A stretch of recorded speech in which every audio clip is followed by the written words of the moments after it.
നമ്മളാരും പെൺകുട്ടികളൊന്നും ആരും എനിക്ക് തോന്നുന്നില്ല ഞങ്ങൾ സ്വർണ്ണം ഇട്ട് നടക്കുന്നതാണ് ഞങ്ങളെ കാണാൻ ഭംഗിന്ന് ഒരു പെൺകുട്ടിയും പറഞ്ഞിട്ടുള്ളതായിട്ട് ഞാൻ കേട്ടിട്ടില്ല. എനിക്കത് അറിയില്ല. പെൺകുട്ടികൾക്ക് ആരെങ്കിലും നിങ്ങൾ ആരെങ്കിലും അങ്ങനെ പറഞ്ഞിട്ടുണ്ടോ? നിങ്ങൾക്ക് ആരെങ്കിലും അങ്ങനെ തോന്നിയിട്ടുണ്ടോ? ഇവിടെ നിൽക്കുന്ന പക്ഷേ ഏറ്റവും കൂടുതൽ ഇഷ്ടം ശരിക്കും പറഞ്ഞ പെൺകുട്ടികൾക്കാണല്ലോ സ്വർണ്ണോടാണ് ഏറ്റവും കൂടുതൽ ഇഷ്ടം.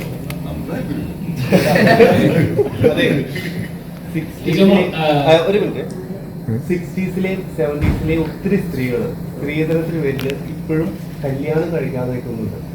അവര് ഈ സിനിമ കാണുമ്പോൾ അവർക്ക് 100% പെയിൻ ആയിരിക്കും. കാരണം ലിജോ മോളുടെ ഒരു ക്യാരക്ടർ ഇറങ്ങി പോവാൻ കാണിച്ചൊരു മനസ്സിൽ അന്ന് അവർക്ക് തോന്നിയില്ല എന്നത്. അന്ന് അങ്ങനെ ഒരു കൾച്ചറേ അല്ല, നമ്മുടെ ഒരു വിഭാഗം അങ്ങനെയല്ല ജനങ്ങൾ ചിന്തിക്കുന്നത്. അവർക്കതൊരു പെയിൻ ആയിരിക്കും. അങ്ങനെയുള്ളൊരു ജനത അവർ ചിലപ്പോൾ തിയേറ്ററിൽ സിനിമ കാണുമ്പോഴായിരിക്കും, ടെലിവിഷനിലായിരിക്കും കാണുമ്പോൾ അവർ ഈ സിനിമ കാണുമ്പോൾ ഒരു പെയിൻ ഉണ്ടാവും. അവരോട് എന്താണ് പറയാനുള്ളത്?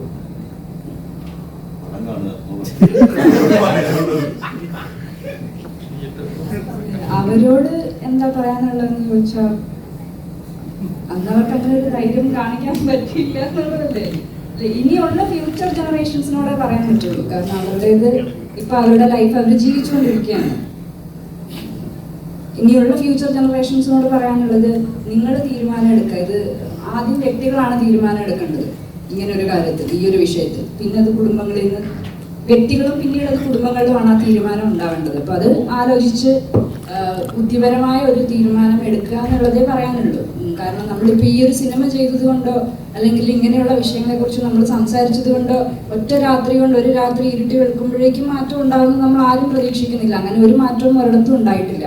അപ്പൊ ഇങ്ങനത്തെ സിനിമകളൊക്കെയും ഇങ്ങനെ ഒരു മാറ്റം കൊണ്ടുവരാനുള്ള ശ്രമങ്ങൾ നടത്തുകയാണ് ചെയ്യുക. അപ്പോൾ അത് ഈ പറഞ്ഞതുപോലെ സിനിമകൾ കാണുമ്പോഴോ അല്ലെങ്കിൽ ഇങ്ങനെയുള്ള കാര്യങ്ങൾ നമ്മുടെ ചുറ്റും നടക്കുന്നതൊക്കെ നമുക്കറിയാം. ഇപ്പൊ ഈ സിനിമ കൊണ്ടോന്നല്ല, ചുറ്റും നമ്മൾ ദിവസവും അല്ലെങ്കിൽ മാസത്തിൽ ഒരിക്കലെങ്കിലും ഇങ്ങനെയുള്ള ഇൻസിഡൻസ് നമ്മൾ കേൾക്കാറുണ്ട്. അപ്പോൾ ആളുകൾ അവനവൻ സ്വയം ആലോചിച്ച് അതിലൊരു ബുദ്ധിപരമായ അല്ലെങ്കിൽ അവനവന് ശരിയെന്ന് തോന്നുന്ന ഒരു തീരുമാനം എടുക്കുക എന്നുള്ളതേ പറയാനുള്ളൂ എല്ലാവരോടും. അവരുടെ ജീവിതത്തില് ആ സ്ത്രീകളോട് പറയാനുള്ള ഇത്രയേ ഉള്ളൂ. ആ സ്ത്രീകൾ ആ സിസ്റ്റത്തിന്റെ ഭാഗമായിരുന്നു. അപ്പൊ അവരതുമായിട്ട് സിങ്കായി അവരതുമായിട്ട് അങ്ങ് പോവുകയാണ്. അപ്പൊ അവർക്ക് എന്താണ് അവർക്ക് ചെയ്യാൻ പറ്റാത്തതെന്ന് അവർക്ക് ഇതുവരെ മനസ്സിലായിട്ടില്ല. അപ്പൊ ഭാവി അവരുടെ മക്കളോ അല്ലെ അവരുടെ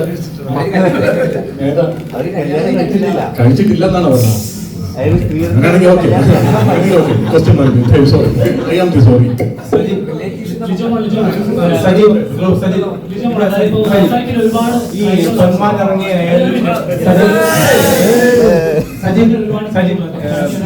ഇറങ്ങിയ സമയത്ത് എല്ലാവരും തന്നെ പോസിറ്റീവായിട്ടുള്ള റെസ്പോൺസ് ആണ് കൊടുത്തിരുന്നത്. പക്ഷെ ഒരു കാർ നിരൂപകൻ എന്ന് പറയുന്ന ഒരു യൂട്യൂബ് ബ്ലോഗർ ഭയങ്കരമായിട്ട് നെഗറ്റീവാണ് ഈ സിനിമയ്ക്ക് കൊടുത്തിരിക്കുന്നത്. അത് മാത്രമാണ് ഞാൻ എൻ്റെ ഈ സോഷ്യൽ മീഡിയയിൽ ആ ഒരു നെഗറ്റീവ് കണ്ടിട്ടുള്ളൂ.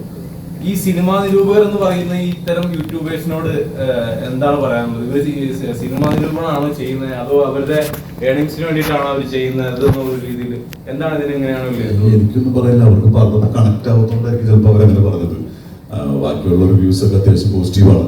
മൗത്ത് പബ്ലിസിറ്റി ഞാൻ അതിലൊന്നും വിശ്വസിക്കുന്ന നല്ല സിനിമയാണെങ്കിൽ ആളുകൾ പോയി കാണുന്നുള്ള തന്നെയാണ്. ഞാൻ പടം കാണുന്നത് ഇപ്പോൾ ഒരു പടം ഇറങ്ങി കഴിഞ്ഞാൽ ഞാൻ റിവ്യൂ ഒന്നും കണ്ടിട്ടില്ല. ഞാൻ എൻ്റെ അടുത്ത സുഹൃത്തുക്കളുടെ അടുത്ത് ചോദിക്കും ജനുവിനായിട്ട് ഇവിടെ പടം എങ്ങനെയുണ്ടെങ്കിൽ അവർ ഒരു എളിയ നല്ല പടമാണ് അല്ലെങ്കിൽ ഒരു ആവറേജ് കാണാനൊന്നും എളിയ OTT കണ്ടാൽ തിയേറ്ററിൽ തന്നെ പോയി കാണുന്നത് അങ്ങനെ പോയി കാണും. ഞാൻ അങ്ങനെയാണ് കറക്റ്റായിട്ട് നോക്കുന്നത്. അങ്ങനെ തന്നെയാണ് ജനുവിൻ ഓഡിയൻസും അങ്ങനെയാണ് നോക്കുന്നത് വിശ്വസിക്കുന്നു.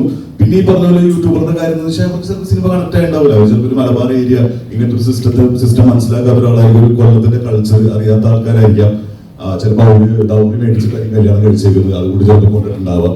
ഇങ്ങനെയൊക്കെയുള്ള പ്രശ്നങ്ങളായിരിക്കാം ഞാൻ വിശ്വസിക്കുന്നു. അതുകൊണ്ടാണ് ഞാൻ വിശ്വസിക്കുന്നു. ചിലപ്പോൾ കണക്ട് ആയിട്ടുണ്ടാവില്ല. അതുകൊണ്ടൊക്കെ തന്നെയാണ്. അപ്പോൾ എനിക്ക് അങ്ങനെ പ്രശ്നമൊന്നുമില്ല. ആര് എങ്ങനെ രീതിയിൽ സിനിമയെ മോശമായിട്ട് പറഞ്ഞത് നല്ല സിനിമയാണെങ്കിൽ ആൾക്കാർ കാണും. അത്രയും പറയാനുള്ളൂ. ദീപകിന് എന്താ തോന്നുന്നു? ദീപക് ഇതേപോലെ നിരൂപകനെ പറഞ്ഞപ്പോ നിരൂപകൻ ആക്ഷൻ കോക്കിനെതിരെ സംസാരിച്ചപ്പോൾ ഇത്തരം ഒരു ഇല്ലില്ല. അപ്പൊ ഞാൻ പറഞ്ഞത് സിനിമ ഇറങ്ങിയ എല്ലാവർക്കും അവനവൻ ചെയ്ത കാര്യം ഭയങ്കര ക്ലോസ് ടു ഹാർട്ടായിരിക്കും. പുള്ളി ചെയ്ത പുള്ളിയുടെ വീഡിയോ പുള്ളിക്ക് അങ്ങനെ തോന്നുന്നുണ്ടാവും. അഭിപ്രായങ്ങൾ പറയുന്നതിന് പ്രശ്നമൊന്നും ഞാൻ അന്നും പറഞ്ഞിട്ടില്ല ഇന്നും പറഞ്ഞിട്ടില്ല.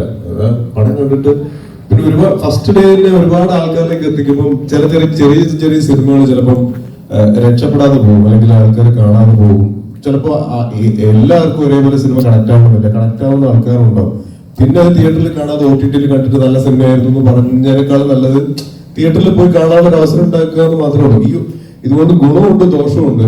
അത് അവരവരുടെ അഭിപ്രായം പറഞ്ഞുകൊണ്ട് അത്രേ ഉള്ളൂ, വേറെ കുഴപ്പമൊന്നുമില്ല. അവരവരുടെ ചാനലുണ്ട്, അവരവർക്കുള്ള അഭിപ്രായം.